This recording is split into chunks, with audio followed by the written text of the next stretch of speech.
18h30, votre rendez-vous des vestiaires de Chanzy, 13e édition. Le chiffre 13 va bien évidemment nous porter bonheur, puisque demain soir, il y a une rencontre, une belle rencontre, qui va opposer le SA15 à Biarritz.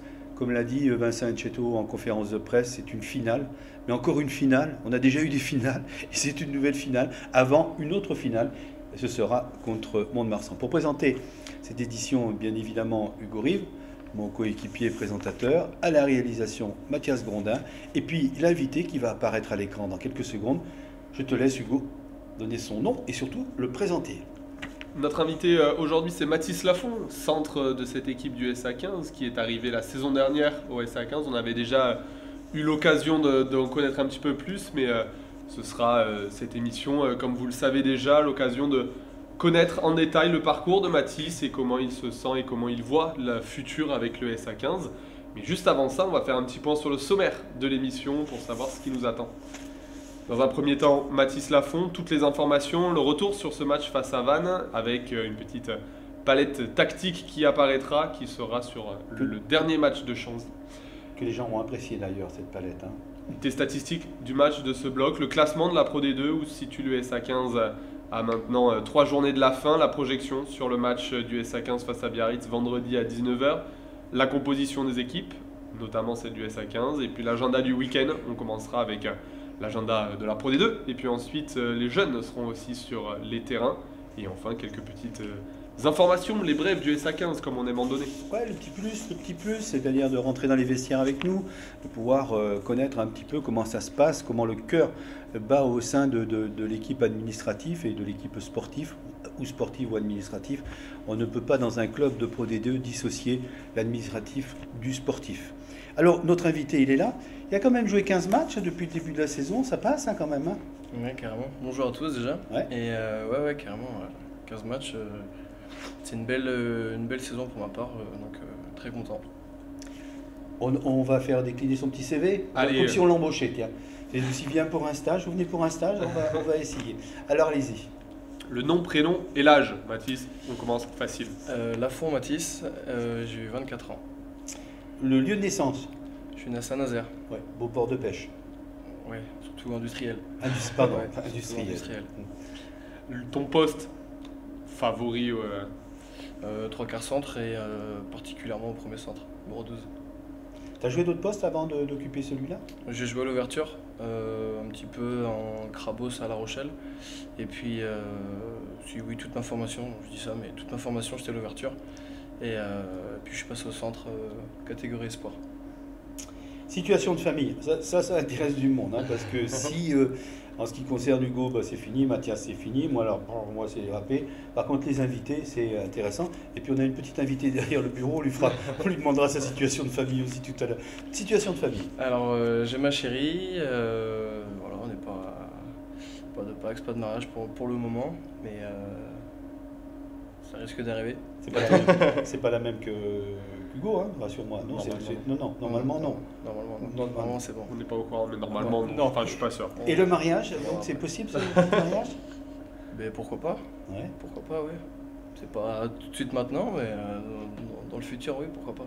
Bah là, on veut bien filmer, nous, le mariage sur le terrain, pendant un match. Tu te mets à genoux, pof, tu ouvres la boîte, et puis tu l'appelles, et on veut bien organiser ça, si tu veux, d'accord? Ça marche. Il va avoir la pression en rentrant ce soir. Je t'appellerai.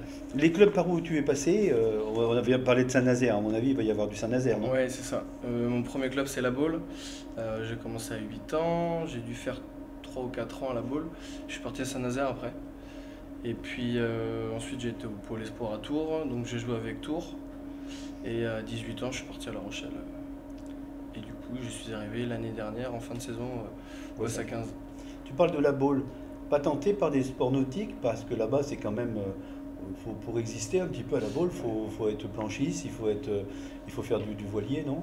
Ouais, aussi un peu, pas mal de foot, de tennis. Il y a un gros centre équestre aussi à la Baule, il y a un gros concours épique. Et il y a aussi beaucoup de voile, du coup. Il y a des grandes compétitions dans la baie de la Baule de voile. On continue, Mathis, si tu devais retenir un seul souvenir rugby de ta jeune carrière. Mes débuts en top 14 avec La Rochelle. Donc j'ai eu la chance de jouer en top 14, donc gros souvenir. Et puis je pense que c'est le plus gros. C'est que un j'ai bon pu vivre. souvenir ou ça a été un souvenir un peu crispant tout au long de la semaine et tout, la veille du match, la nuit un petit peu Mais c'est stressant, Ouais. très stressant, ouais. C'est stressant, mais voilà, le match se fait, ça s'était bien passé. Et non, après content, quoi, très fier. Qui était ton coéquipier justement au centre? Il me semble que c'était Jérémy Sanzel. Oui, Je crois que c'était Jérémy Sanzel. beaucoup d'expérience certainement Ouais, et ouais. beaucoup de conseils tout au long de la partie. Ouais. Qui aujourd'hui est à Toulon. Bravo. Et puis ton meilleur souvenir, si mais non, c'est ton plus grand rêve, pardon. Ton plus grand rêve, au-delà de ce que tu viens de nous dire déjà, le fait qu'on soit tous les deux témoins de ton mariage, c'est quoi, t'as d'autres rêves? Mais j'ai pas trop d'idées, de rêves. Je suis déjà très content de ce que je vis aujourd'hui. J'arrive à vivre de ce que j'aime. Donc mon plus grand rêve, c'est d'aller peut-être d'aller en top 14 avec le SA15. Ou de trouver en Charente un coiffeur meilleur que toi en ce moment. Hein, non? Je passerai le message. Donc voilà, on continue donc avec notre invité, on le connaît mieux. Juste un petit mot, là tu as parlé de La Rochelle, je suppose que tu es devant ta télévision chaque fois qu'il y a La Rochelle qui joue, ou même directement au stade. Belle aventure encore cette année des Rocheléens. Ouais, super. Du moins en top 14, ça tient. Ils sont deuxième, je crois, en top 14, donc c'est un bon parcours encore cette année, mais la Coupe d'Europe, ouais, c'est incroyable. J'ai eu la chance d'aller au match contre Gloucester il y a 2 semaines, et de Flandre, c'est incroyable.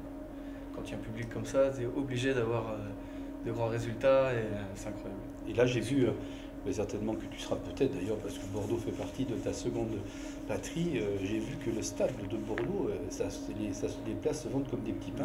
Ça va être complet, c'est extraordinaire. 24 000, je crois. 24 000 places vendues déjà. Ah, c'est extraordinaire. En presque 24 heures, Ouais. c'est pas mal. Toi qui t'occupes de la billetterie. Bah, je pense que ce sera pareil à Chanzy après l'émission. Normalement, il devrait y avoir autant de personnes qui viennent voir le match de demain face à Biarritz. Ouais. On a des petites questions, puisque maintenant vous pouvez vous adresser directement à notre invité. Nous, on essaye de lui poser des questions, mais on est plus dans le contexte de l'émission, on est plus dans le contexte de ce que nous avons préparé. Et puis ces questions sont l'opportunité pour les gens de rentrer en contact avec toi. Et on va, bien sûr, poser des questions. Et elles vont s'afficher à l'écran. Elles s'afficheront pas à l'écran aujourd'hui. Derrière. La première question, on va commencer par Mayron 719 qui te demande quel est le plus bel essai que tu aies marqué. Le plus bel essai que j'ai marqué, j'ai jamais été un grand marqueur, donc je sais pas trop. Ou un essai qui te reste en tête. Ouais, peut-être en début de saison, mais contre Vannes, où j'ai pu mettre le premier essai, où Chanzy était plein à craquer, c'est super beau, et puis aussi l'année dernière contre Albi, où c'était mon premier match à Chanzy et j'ai eu la chance d'en mettre 2. Et très bon souvenir. Tu fais allusion aux supporters. Lorsque tu marques l'essai comme ça, lorsque tu aplatis, est-ce que tu es concentré sur les félicitations de tes partenaires ou est-ce que tu entends les tribunes pleines de joie? D'abord, il y a les partenaires parce qu'on partage sur le terrain le match. Donc d'abord, c'est les partenaires et j'ai souvent la famille dans les tribunes. Donc j'essaie de regarder un petit peu après vers papa dans le coin là-bas, sympa. montrer du point. Ouais. Mais si, après Chanzy, c'est le fait qu'il y ait les tribunes proches du terrain, on les sent bien proches de nous, c'est cool. Une autre petite question de Mathis Mila qui nous demande si tu vas rester parmi nous l'année prochaine. Eh bien oui, il me reste 1 an de contrat, là, donc il me reste encore l'année prochaine. Donc je serai encore là l'année prochaine. Une question d'Iñaki Ayarza, j'ai vu ça, c'est ça hein? Ouais, Allez, on le connaît bien, Iñaki oui. qui nous demande. Oui, c'est le beau Chilien avec la queue de cheval que toutes les filles sont folles de lui et nous on essaie de faire pousser la queue de cheval mais je suis pas sûr qu'on arrive à rivaliser.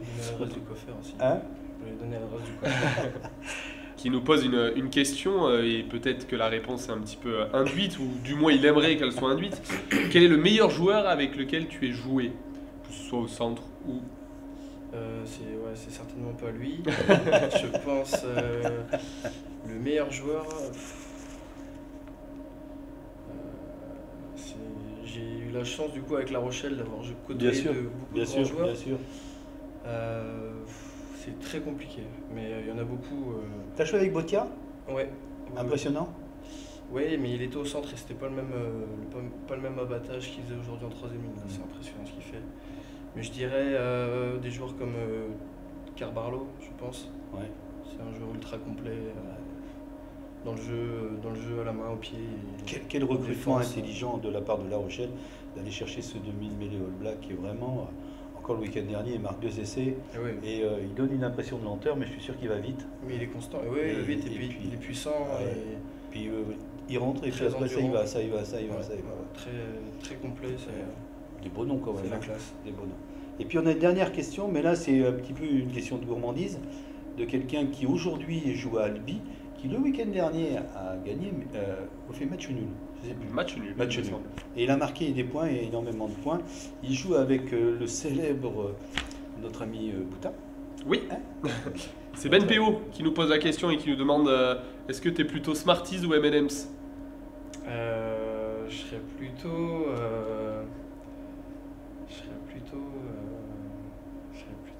Plutôt Smarties. Plutôt Smarties. Ouais, plutôt Smarties. Il y a une petite anecdote derrière cette question. Pas forcément, mais ouais, c'est gourmand. Dans le bus, souvent au retour, on essaie de se prendre des chocolats, des sucreries. Donc ouais, on s'achetait souvent des conneries à manger. Vous avez raison de prendre des Smarties et des M&M's parce que dans le temps, quand Jean-Jacques Pichot faisait les déplacements, ils en mettaient plein les poches en sortant des vestiaires pour les déguster sur la route. Je me rappelle qu'il se faisait disputer parce qu'on lui disait ton régime, ton régime, ton régime. C'est Hugo Boutin, donc on salue puisqu'il regarde l'émission avec Ben PO. Et puis il y aura aussi le retour de TEDER, ça sera dans une quinzaine de jours, il me semble, ou 3 semaines. Ils vont venir disputer le dernier match à Cognac, au Plaine des Sports. Je pense que, compte tenu qu'il n'y aura pas de championnat, eh ben, on pourra peut-être aller les saluer et les retrouver avec grand plaisir. Également. Ben, et François Fontaine aussi. Et François, exactement. dans l'effectif. Je cherchais, tu as raison, je n'avais pas préparé. Il y a François qui joue aussi. Il y a, Hugo Boutin est légèrement blessé, il a un petit problème, il a pris quelques KO. Mais autrement, aussi bien Ben PO que TEDER que Fontaine, ils jouent effectivement pendant les différents matchs. Je crois que François a eu un petit peu par un match, dernier match, il me semble. Que un petit pépin physique. Ouais. Ah mince. Voilà pour ce qui est de la présentation, de notre balade, des questions.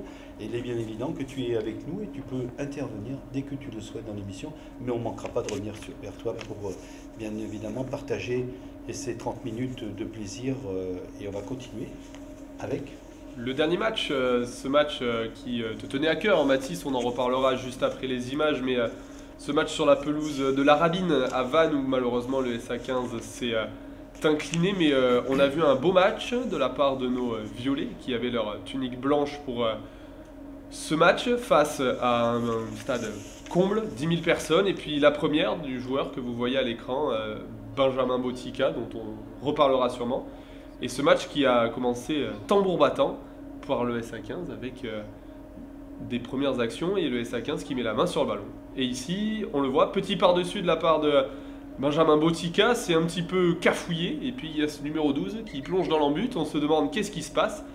Et puis après de nombreux arbitrages vidéo, l'essai est accordé. Suspicion au départ d'un en avant de toi. Est-ce que maintenant que le match est fini, que entériné, il y a un avant ou pas?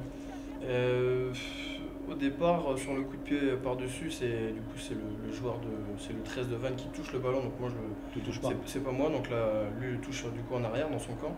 Et puis après ouais, c'est un peu coup de poker quand même. Ouais. Sur cette deuxième action, on l'a vu, c'était Vannes qui était en phase de marquer un 3 contre 1, on se dit presque facile à jouer. Mais Junior Ratouva qui est sorti en pointe, qui tente l'interception, qui l'a réussi.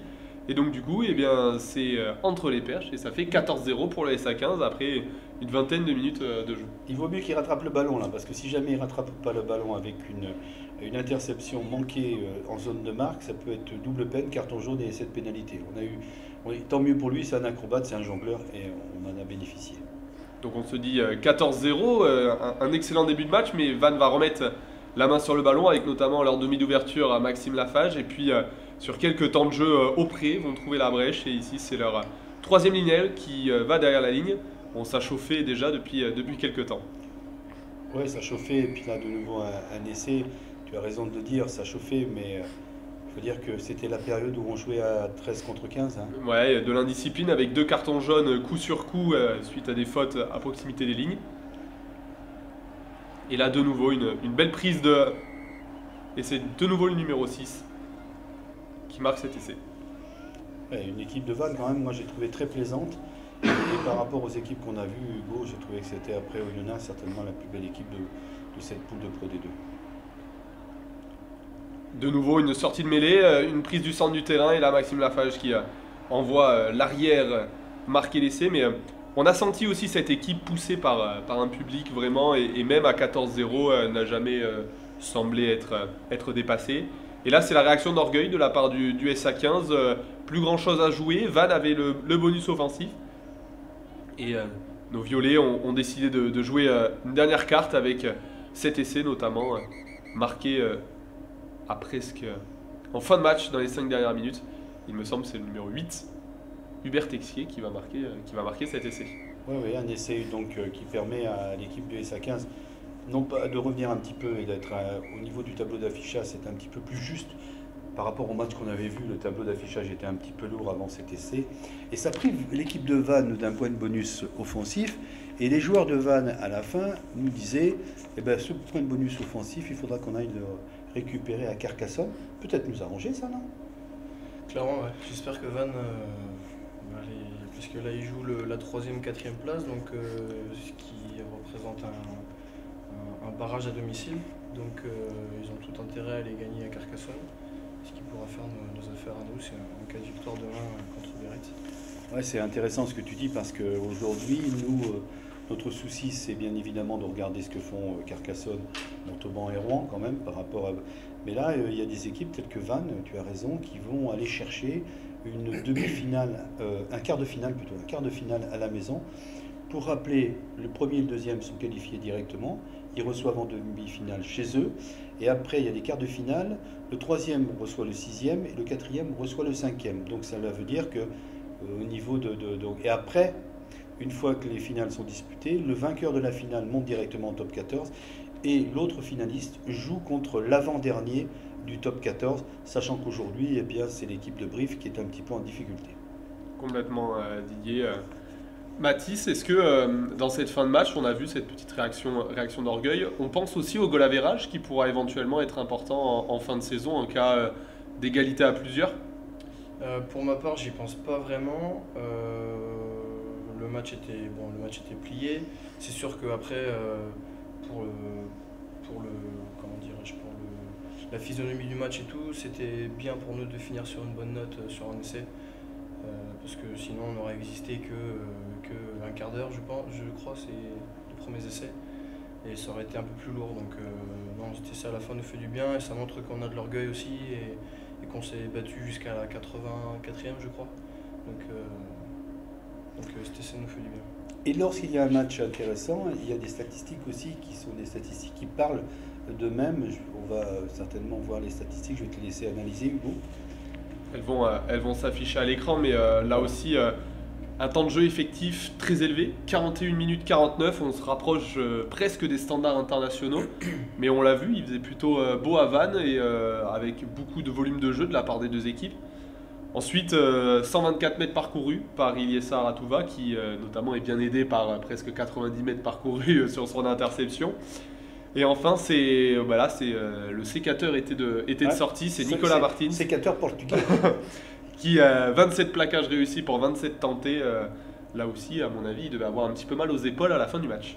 C'est les Cognac Claireau, c'est ça qui nous propose ces statistiques que vous retrouvez bien évidemment sur le site SA15 Pro et vous pouvez comme ça vous figer, vous faire vous-même vos éléments statistiques, comparaison. Et ce que vient de dire Hugo était très intéressant, 41 minutes de jeu. C'est énorme. C'est énorme. Et grosse fatigue à la fin du match? Oui. Puis surtout que pour beaucoup d'entre nous, sur la feuille de match, c'était un match où il y a eu des rotations, donc on n'avait pas forcément de rythme.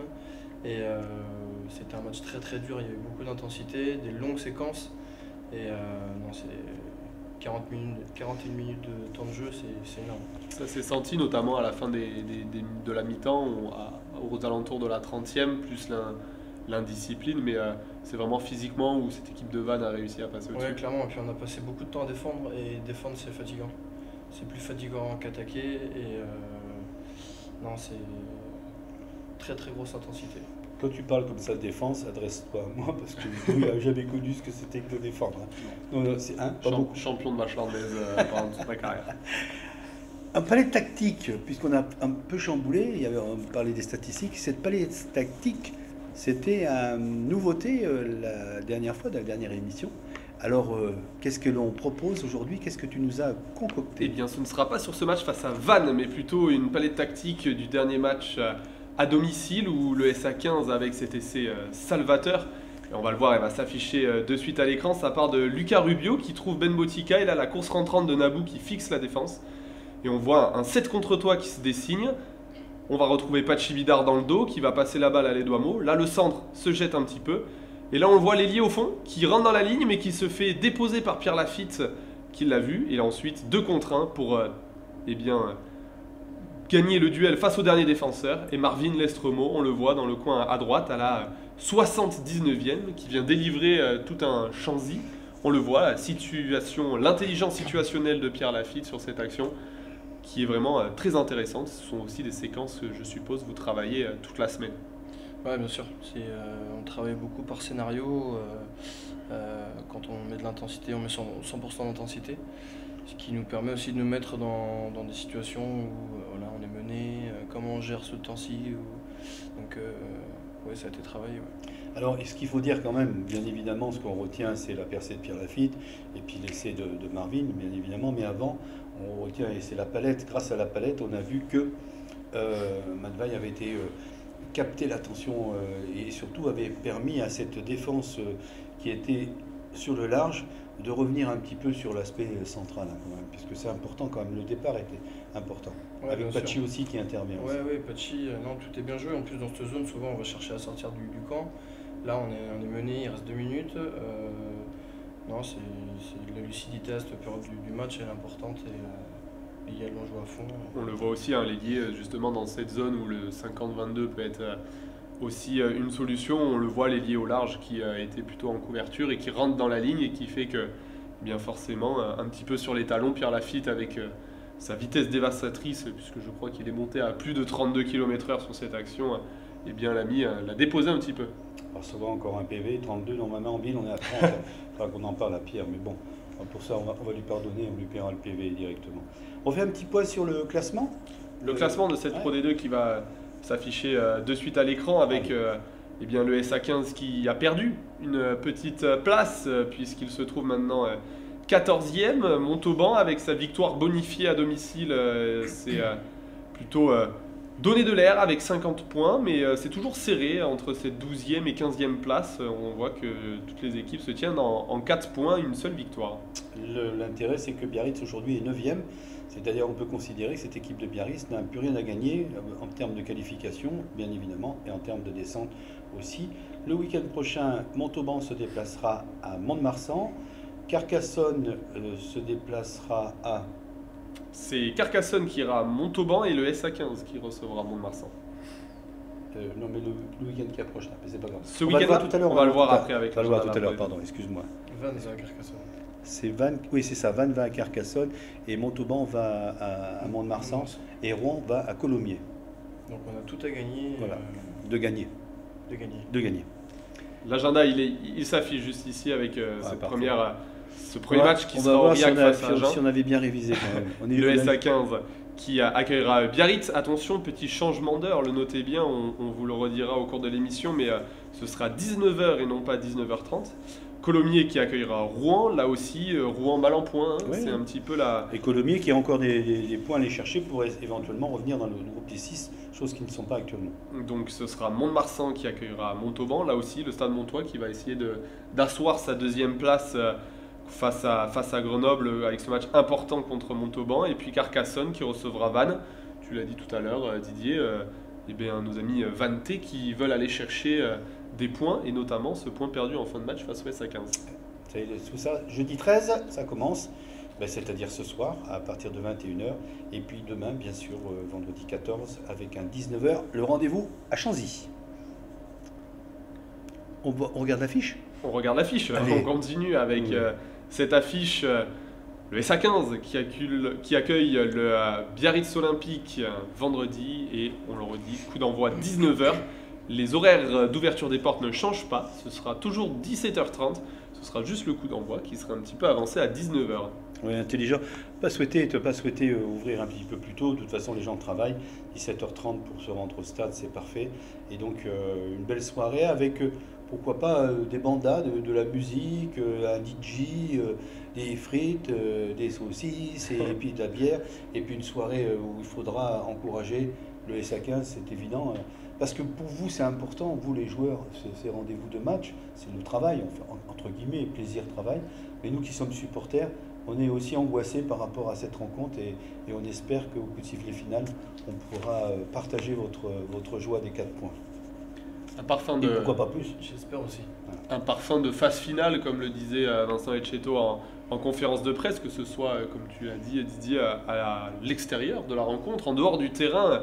On espère que le beau temps sera au rendez-vous, qu'il y aura de la joie. Vous les aviez connus la saison dernière avec ces phases finales de national qui avaient été un franc succès à Chanzy. Donc on espère que vous serez nombreux là aussi pour nos phases finales à nous, ce maintien qui va se jouer dans ces 2 dernières rencontres face à Biarritz et à Mont-de-Marsan.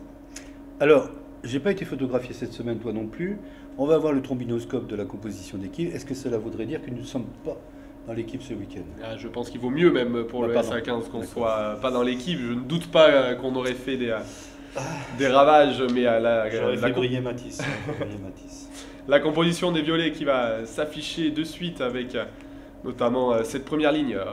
Ratchik Vartan numéro 1, Pachi Vidar numéro 2 et Michael Kumbira, il y aura le numéro 3.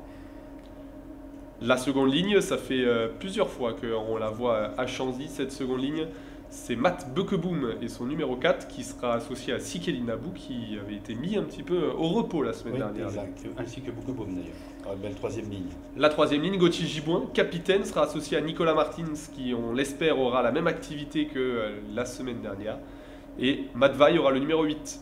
Matt Vaille qui avait une belle rentrée, qui a bien joué la semaine dernière. Allez. La charnière, Adrien Beau, qui sera associé à Ben Botica. À noter que notre ami Manu Sebus est encore quelque peu blessé, d'où l'absence. Et en ce qui concerne le numéro 10, je m'excuse auprès du réalisateur, voilà, il bloque. En ce qui concerne le numéro 10, eh bien, Mathieu Hulgad s'est plus ou moins blessé au cours du dernier entraînement, même s'il espérait éventuellement pouvoir reparticiper. Oui, en phase de reprise, mais il est plus prudent de partir avec Ben Botica, qui a réalisé une très belle rencontre pour son premier match. Et la paire de centres, on l'a vu, Iñaki Ayarza et les Douamo. Et les ailiers, Marvin Lesromo, numéro 11, Maxime Lafort, 14, et Pierre Lafitte, numéro 15. Les finishers. En 16, AVI, en 17, Audichvili, poste de pilier, en 18, Burgo, 3e ligne, 19, Germoni, 3e ligne de sens, en 20, Rubio, le numéro 9 remplaçant, en 21, Botica, mais cette fois-ci c'est Jacob, qui pourrait éventuellement remplacer son frangin, une belle affaire de famille. En 22, voici les flics, mais voici surtout Mathis Lafont. Et en 23, eh bien, ça sera Yacine Boutmani, lui aussi, pour une place devant. Remplaçant ce week-end, je pense que l'important c'est de participer, et ça fait partie du monde professionnel aujourd'hui. Remplaçant, titulaire, remplaçant, même si je sais qu'au fond de toi, tu as toujours cette envie d'être titulaire, d'être tout de suite sur le coup d'envoi. Oui, bien sûr. Après, il y a les choix du coach, il faut les respecter. Et on a aussi un rôle hyper important, nous, en tant que finisseur, justement. Voilà, on va essayer de tout donner demain. Ça va se jouer à 23 et même plus, du coup, avec tous ceux qui ont participé cette semaine. Et on va gagner ce match à 23 demain soir. Allez, point sur la billetterie, puisque c'est toi qui t'en occupes. Tout va bien, il y a du monde. Est-ce que il y a eu un certain engouement par rapport à cette rencontre? On sent l'engouement et on espère qu'on le sentira en tribune. Il y aura du monde, on espère que vous ferez du bruit pour pousser nos violets. Vous pouvez, si ce n'est pas déjà fait, prendre vos places sur la billetterie en ligne ou au guichet du stade qui seront ouverts à partir de 17h30. Mais on vous espère très nombreux en tribune. Les joueurs auront besoin de vous pour assurer ce maintien dans cette Pro D2. Alors l'agenda, il commence bien évidemment demain soir avec la venue de Biarritz. Et puis il y aura d'autres rencontres ce week-end. D'autres rencontres ce week-end, notamment avec les jeunes, ou la Pro D2, on l'a vu avec Aurillac Agen. Des annonces qu'on n'a pas fait, c'est Oyonnax qui recevra Provence et Béziers qui recevra Massy. Massy qui malheureusement a entériné sa descente en nationale. Et puis ensuite on va voir les prochaines échéances avec nos espoirs, avec cette 9e place, un maintien là aussi à essayer de conserver. Et ce sera un match important sur la pelouse du Racing 92 le dimanche 16 avril. Le coup d'envoi aura lieu à 15 h au centre d'entraînement du Racing. Tu viens souvent voir les espoirs le dimanche lorsqu'il n'y a pas de match, tu viens dans les tribunes faire le supporter de ces jeunes. Ben ouais, j'aime bien parce qu'on s'entraîne avec beaucoup d'espoir la semaine, donc nous aussi on les suit de notre côté. Puis c'est un championnat que j'ai connu il n'y a pas très longtemps, donc ouais, j'aime bien y aller. Quelques petites brèves, si on est arrivé au bout, il y avait autre chose, mon cher? Non, on était bien, une petite brève. Voilà, il y a toi qui t'occupes des stades, depuis quelques temps, on s'aperçoit que notre mascotte n'a pas toujours accès au terrain lorsque l'on se déplace. Le règlement, comment ça se passe au niveau de la décision? Il y a un règlement de la Ligue qui est mis en place, mais ne vous inquiétez pas, hein, si vous ne voyez pas les mascottes, c'est souvent des règlements liés soit au stade dans lequel on se déplace. Nous avons fait le choix de mettre en avant notre mascotte pour des points importants, notamment en avant-match et à la mi-temps, où Kagou vient vous réveiller un petit peu en tribune et avec beaucoup d'engouement. Et on espère qu'il sera en forme et que vous n'hésiterez pas à l'accompagner vendredi quand il sera présent en bas de votre tribune. On dit que de temps en temps, c'est Antoine Roger qui fait la mascotte. C'est faux, ça? Non, t'as pas regardé? On ne peut pas le confirmer. On peut pas le confirmer. C'est confidentiel. C'est confidentiel. En ce qui concerne les autres brefs, tu as quelques petites nouvelles à nous donner un petit peu? Allez. Des petites blessures, comme on l'a dit, avec Manu Sobus et Mathieu Hugad, dont c'est pour ça qu'ils ne sont pas présents sur la feuille de match. Junior Ratouva est également un petit peu blessé. Et ensuite, le recrutement, on sait qu'on a pas mal de questions sur ce sujet, mais des prolongations qui se font en interne et des signatures. Donc voilà. C'est la politique du SA15. La politique du SA15, c'est bien évidemment de se concentrer dans l'immédiat sur le maintien en Pro D2. Une fois que le maintien sera assuré, je peux vous dire qu'il y aura des informations, il y aura des annonces qui seront faites aussi bien par Didier Pichot, notre président, que Antoine Roger, notre directeur. De toute façon, c'est clair que le principal aujourd'hui et l'important pour tout le monde au sein du club, c'est le maintien en Pro D2. Le jour où ce maintien va être acté, quel moment de joie on va pouvoir partager. Oui, et j'ai hâte de vivre ce moment et j'espère qu'on va le vivre.